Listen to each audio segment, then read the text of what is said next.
Welcome to Geek Buzz. I'm Nixie Pixel, here to talk about nerdy stuff that tickles my neurotransmitters, like open source cars that get 100 miles to the gallon and Dungeons and Dragons. Now roll initiative. Brought to you by Gamefly.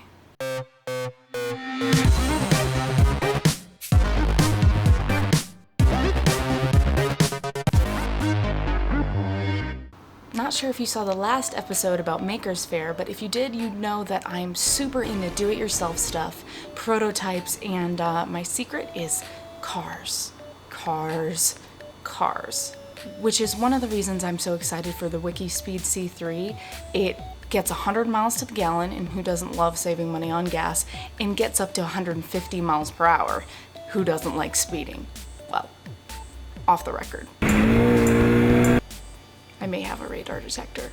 Anyway, the C3 is modular. It's made out of 8 parts, and that's super awesome because you can basically turn it into a truck, an SUV, a sports car, whatever you really want. And all the plans for this car are available free to the public, open source, so that's really amazing. The WikiSpeed team is spread out over 15 countries, but they're only about 150 members strong, so that's where we come in. They're reaching out to us because though they're close to getting the car to market, they need our help to go the extra mile, no pun intended.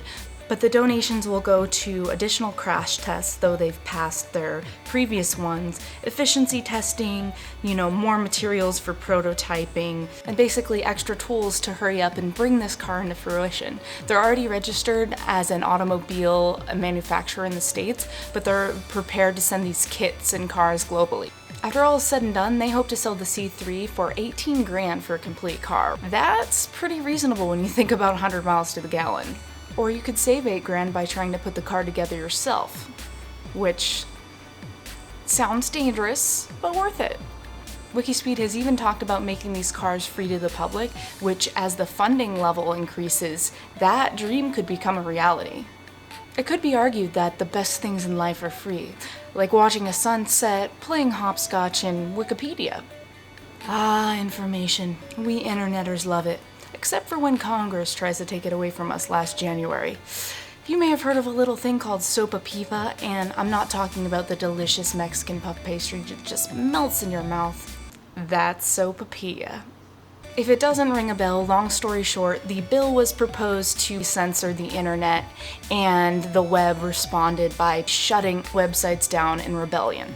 And here's when the newly established Internet Defense League comes to the rescue. Da-na-na-na-na. This group, this defense league, which is officially going to launch next month, is going to be like a bat signal if ever our internet becomes threatened again. Their words, not mine. I love it. For instance, last January, when our browsing freedom was being compromised, Google and Flickr basically shut down their sites. They blacked it out to kind of show what impact that would give to the people. 4chan did it too. Wait a second. 4chan blacked out? No longer available?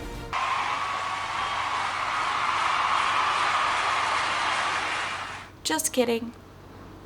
Overall, I think the idea of the Internet Defense League, it's just really badass. They've basically already achieved superhero status.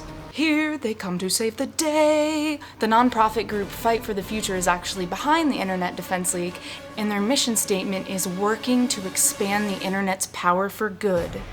Can't you just imagine all these people flying with capes and damsels in distress? Or guys, or gentlemen in distress, that happens too. So head on over to the Internet Defense League's website and check it out. Especially read up on how they're going to save us from ACTA in June and CISPA once it comes back from the Senate. Speaking of tug-of-war, in all my years playing D&D with different DMs, there's always been this argument over which edition is better. 4th edition is like a video game. I mean, miniatures, really? Yeah, each class has special powers for each encounter now. That's too much like Exalted. What's the deal with healing surges? I mean, do you not rely on your team anymore? But wait, 4th edition is a bit more balanced and a lot more fun.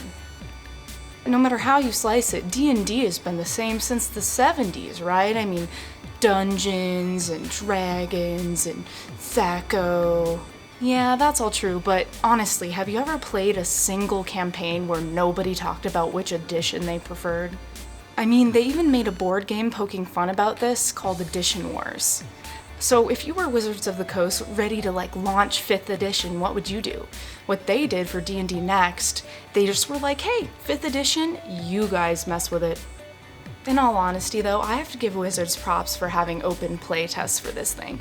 Basically, they're making an open forum for all the trolls and wrath of people's input, which is a tall order.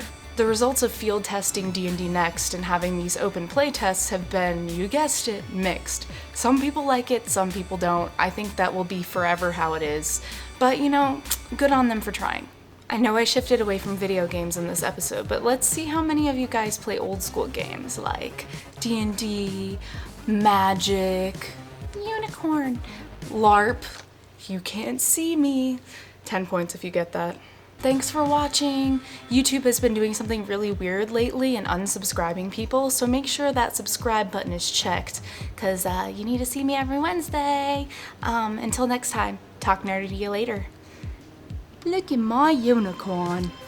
It's actually pretty badass too. It basically makes all the creatures that are able to block it do so. And then I get through with all my other blinkers. Yeah, I'm gonna go now.